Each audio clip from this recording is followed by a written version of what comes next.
10 News begins right now with a breaking news alert. All right, getting right to that breaking news tonight. A person who was shot over the weekend in Roanoke has died. This is the Bridge Street shooting that happened early Saturday morning. This is video from that scene. Police say 35-year-old Derek Bostic was killed. That means this is now being investigated as a homicide. As we've reported, police arrested this man, Ahmed Mubdi, he previously faced malicious wounding charges in this case. It's a story we are continuing to follow. Please stay up to date with all of this by going to WSLS.com or downloading the 10 News app. And we're learning new details about a man accused of stealing a Wythe County school bus. The Wytheville Police Department says he goes by two names, Jorge Olivares and George Lopez. He's known to be in the Wytheville, Radford, and Roanoke areas. As we've reported, he is wanted for stealing a bus from the Wythe County bus garage. It was then recovered in this area of Roanoke County on Thurland Road, right off of the Peters Creek exit on Interstate 81. And downtown Roanoke's Drumstick Dash is a Thanksgiving tradition for many families, including my own. In fact, I have run every single one of them. Proud of that fact. That race raises hundreds of thousands of dollars for the Roanoke Rescue Mission. But as 10 News reporter Annie Schroeder explains, this event will look a lot different this year. Annie, another COVID crisis. Yeah, John, that's right. The event is going entirely virtual this year, but organizers here in Roanoke are still really hoping for a high turnout so they can continue to help people who need it most here in our community. The sidewalks in downtown Roanoke will not be filled with runners come Thanksgiving Day as it has been for the last 14 years. We knew that we were going to have to make a tough decision when it got towards the end of the summer. Tuesday, the Roanoke Rescue Mission announced its annual Drumstick Dash would be done virtually through the month of November. Kevin Berry says the demand for services at the rescue mission have gone up during the pandemic. With this pandemic came the reality that a lot more people are right on the verge of falling deep into poverty. Barry is hoping for a high turnout this year as the race brings in about $300,000 in pay for all the shelter's dining services throughout the year. He says the high participation rate shows that the Roanoke community values helping others. The slogan for the race is move your feet so others can eat. And what that really can mean is move your feet so a child can focus in school. While a virtual race isn't exactly what organizers wanted, they say one of the best parts is that it can be completed pretty much anywhere. Also going completely virtual, the annual Salem Half Marathon. We were really looking forward to this year, hoping to hit that 1,000 mark, and it was our 5th year anniversary. At the end of the day, organizers hope the flexibility of these annual community traditions will encourage people to get up and moving in the safest way possible. We're still trying to do as much as we can, even with it being virtual, to make it feel as much like the in-person race as we could. Now, registration is open for both of those events, and we'll have links with more information on how to get registered over on our website, WSLS.com. In Roanoke tonight, Annie Schroeder, 10 News, working for you. Well, fall and flu season are just around the corner, and the Department of Health says those symptoms could have people being tested for COVID-19, and that could mean more delays in getting back test results. The Roanoke City and Allegheny District's VDH leader says the symptoms are very similar. Although there is more testing now, it does not prevent a possible backlog. There's certainly more testing capacity now even than there was in mid-August, so that's a good thing. But whether there's enough for the demand, we'll just have to see. In the two districts, there were 26 new reported cases overnight. To date, there have been 41 deaths. Governor Ralph Northam urged everyone to get a flu shot this season during his coronavirus briefing this afternoon. When it comes to COVID-19, the governor said he's worried about case numbers here in Southwest Virginia. Numbers show more new cases per day on average than any other region in the state. He said the pandemic means the upcoming election will be unlike any we've experienced before. He said that's why the Commonwealth is working to make sure it's safe and secure. I want Virginians to know your vote is safe and it will count. We consider election security to be a top priority, And in recent years, we have taken measures to strengthen election integrity and promote voter confidence. The governor said the Department of Elections expects a high number of absentee voters this year. Head to WSLS.com for more information about your voting options. Election officials in Roanoke are preparing for voting to kick off this week with an unusually high number of poll workers. It's typically a challenge to get enough people to staff polling locations, but this year the director of elections says people are signing up in droves. About 20 people a week are signing up. There's been a lot of enthusiasm for people wanting to assist in the process. A lot of people have specifically told us, we know that some of your officers cannot participate because of COVID, and they want to help. So everybody's had a very helpful spirit, and we appreciate that. Because of coronavirus precautions, about 13 people will be staffing each polling location this year compared to about 8 in the past. In-person early voting in Roanoke starts Friday. Well, we are learning new details tonight about Juna Osborne's resignation from Roanoke City Council. She says the pandemic has taken a toll that many families, including hers, have to face right now. Osborne is focusing on being a full-time stay-at-home mom, educator to her 2 little girls, and working a full-time job. And she says it was a tough decision because she's proud of her work on council. Mayor Sherman Lee says that he's sad to see her go. And I think she did a tremendous job on council, and we're going to miss her. But we appreciate that time we had to work with her. It's just a really tough choice. It's really, really hard. It's hard to have to make this tough decision. And I think women and mothers probably have to make this decision more frequently. Council will be holding a special meeting on Friday. They can either ask the court to hold a special election, or they can appoint someone to serve the rest of her term, which expires at the end of 2022. We no doubt had some clouds around today, but we also had smoke coming in from those western wildfires. It's been a dry day in Lynchburg. I'll let you know when you'll need the umbrella, though, coming up in your local weather authority forecast.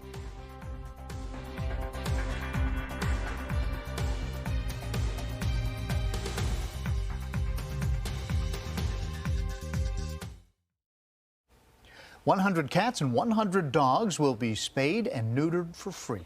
And a $6,500 grant to Angels of Assisi is making that happen. Spayed Together is part of a national push by the Humane Society of the U.S. Angel says the nice thing about this grant is that they're able to help people right here at home. As hard as times have been, people are still coming in droves to get animal care, to have their pets taken care of. So whether it's to get their shots or whether it's to get them sick care, and now we're able to give them a little bit of help back so they can get their animals spayed and neutered. So far, they've already helped 100 cats, and they're working their way toward 100 dogs. Tomorrow, there will be an all-day dog clinic where they will help 30 dogs, and that event is full, but there will be another in just a few weeks. And in your feel-good VA tonight, a pup and her owner have been reunited after a year. This little Shih Tzu was stolen from New Jersey, and the staff found Cookie just a few weeks ago outside the Danville Area Humane Society. Well, she had a microchip, and after some time, they were able to find her family for this reunion. Still to come, finding solutions for the school year. There's other things than just school that they're getting here, being able to be here instead of home. The other services the West End Center is offering students in the Star City. Well, school is in session, and of course, for many parents, it has been a struggle to make this school year work. 10 News anchor Jenna Zibton talked with a Roanoke family about how they're getting by. Well, it's been crazy, but we've managed to get through it. Naisha Melendez is a single mother of 4 with a routine to get everything done every day. You have 9:45 to 10:15. The morning starts with going over each child's school schedule. It was a little stressful, just trying to figure out, how the online learning was going to go. But I'm pretty computer savvy, so I caught on to it pretty quick and trying to get the kids on it pretty quickly as well, too.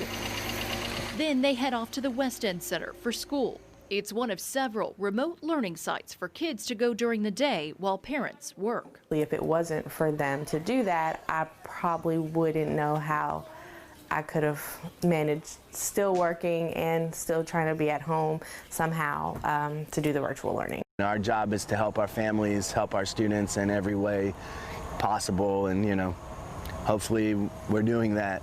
Danny Britton is the center's program manager, helping students log on and stay focused through the day.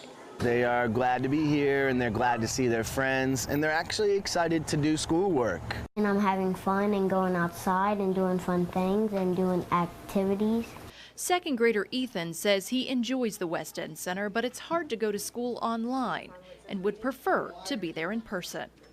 Because so then I can make friends that I haven't already met, and that we could really play together and have fun. The children miss the classroom setting. I know that they miss, being able to interact with their friends, but also their teachers. So I really do hope that they're able to go back to the classroom. When they're back in the classroom, home life will settle down at night, too, for Melendez and her kids. When we get home, it's when I'll log in each individually with each one of them and make sure that the assignments were turned in. I know it's crazy. Some of the kids are still learning how to navigate to turn in assignments, homework, and things like that. Overall, Melendez says it's going well. There have been some problems like internet issues, but she says she doesn't have any big complaints. Jenna Zib, 10 News, working for you. Your local weather authority, always watching and tracking for you from the JES Weather Center. It's certainly been a very quiet weather day for us. We did see some sunshine. It was more filtered sunshine, and we've got certainly a lot of rain in areas south of us because of Hurricane Sally. Sally will fall apart as it heads on land. It will be just a remnant low as it moves closer to Georgia and South Carolina here Thursday into Friday, but it's certainly going to be a very large rainmaker, not only along the Gulf Coast where portions of Alabama and Mississippi could see anywhere between 10 and 20 inches of rain, maybe even isolated spots 30 inches of rain, but even Atlanta could see anywhere between 4 and 8 inches of rain. Parts of the Carolinas could see 3 to 6 inches of rain, and we too are going to be on the northern periphery of this. We too going to pick up on some rain here Thursday afternoon, Thursday night into at least the first part of the day Friday. I think the rain is going to pull out no later than dinner time on Friday. High pressure then builds in for the weekend. We're going to get another taste of fall in Saturday and Sunday with highs in the 60s and 70s, lows in the 40s and 50s with a lot of sunshine to enjoy. Let's talk a little bit more about Sally. Sally has winds of 80 miles per hour, Category 1 hurricane moving north at 2. That's the big problem. It's moving north at 2 miles per hour, which means it continues just to throw rain and wind along the Gulf Coast. It will, I think, turn into a tropical storm Wednesday at around 1 p.m., which means it should make landfall either later tonight or tomorrow morning. And then as it moves into Georgia and South Carolina, that's when we're going to notice an impact here. A lot of the rain is going to be actually on the northern end of this storm system. As far as the movement, again, 2 miles per hour. That's as fast as it's moving. Keep in mind, the average human walks at 3.1 miles per hour. So we walk faster than Sally is moving at this point. Now, as far as our local impacts here, it all kind of depends on the track, okay? If it moves faster, if it moves slower, if it moves farther north, it moves farther south, all things we have to really study here over the next couple of days. But we're thinking 1 to 3 inches of rain appears to be a good call, especially in areas south of 460. North of 460, you're not going to get nearly that much rain. Could have some flooding possible, especially along the North Carolina-Virginia line. And I don't think we're going to have any severe weather with this, simply because the actual low itself is going to stay several hundred miles to the south. 58 right now, Hot Springs, 10 degrees warmer in Roanoke, 68, 66 in Lynchburg, 68 Lexington. It is 67 in Martinsville.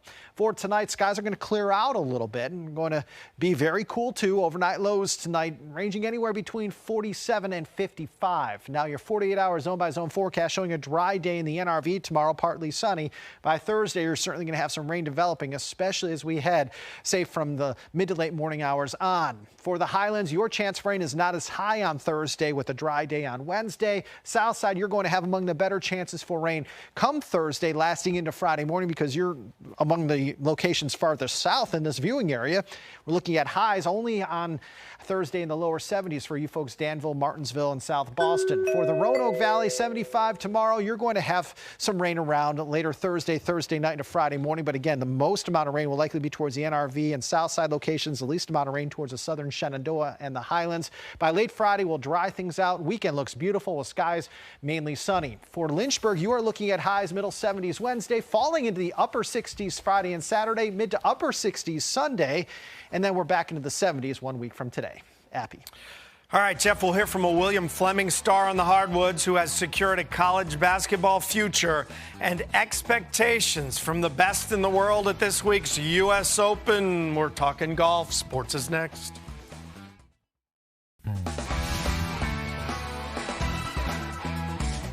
The game's in good form right now. Hopefully it stays in good form for the rest of the week. But, you know, it's one of those golf courses where it's very difficult and, you know, you need to be spot on if you want to play well. Dustin Johnson speaking about one of the toughest U.S. Open venues there is, Winged Foot, about 17 miles from Manhattan. The FedEx Cup champ faces a layout which has hosted 5 previous Opens. Just one winner finished under par. Coverage begins Thursday, 2 p.m. right here on WSLS 10. And we could have an announcement as early as this evening on the Big Ten plan for safe resumption of play. The educated guess is October 17th, allowing for an 8 or 9 week regular season before the college football playoff selections are made. Or maybe not at all. We'll keep you posted. She's become a regular in William Fleming basketball highlights, and that hard work has produced a fitting reward. Eric Johnson has more on the Colonel's Shakara Anderson. A game changer, a defense's worst nightmare, and a physical presence inside and outside the paint. Shakara Anderson, a.k.a. Shaq, is truly a student of the game. Oh, she has a strong IQ. She knows the game real well. She always she knows how to read the ball off the backboard. She knows when to make the right pass, when to make the right pass, and she always takes the right shot at the right time. Her quiet demeanor off the court is nowhere to be found inside the lines, where her game is loud and clear. The past 2 seasons, she has led the Colonels in rebounding, and in 2019, she nearly averaged a double-double, earning all district, region, and state honors.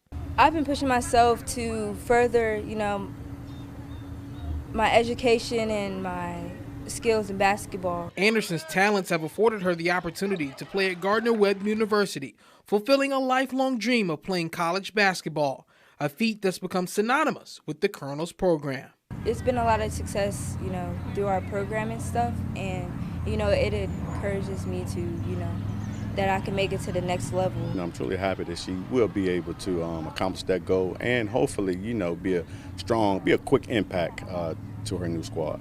While her senior season of high school ball is in a wait-and-see mode, Anderson takes pride in what she's learned as a Colonel and looks to carry it with her when she's a running bulldog. Work ethic and learning how to maintain my schoolwork. Eric Johnson, 10 Sports.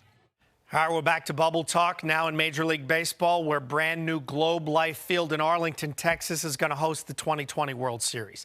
The National League Division and Championship Series will be played in Houston and Arlington, while the American League Division and Championship Series will take place in San Diego and Los Angeles. Baseball bubbles for the playoffs. News and notes for you. A couple of important NBA games tonight, including a Game 7 and a Game 1 for John Carlin to enjoy.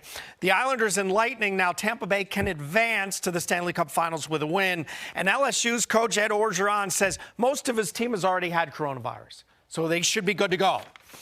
3 little words, one big highlight, cut it out. Juju Schuster-Smith of the Steelers, no fans. No problem. Still going to dance for the cameras. My personal favorite, watch Juju go to the pylon cam right here for a little celebration worthy of your cut it out. Still got to have fun. There you got to go. have fun. All right. It's entertaining. NBC Nightly News coming up next. We will see you back here at 7.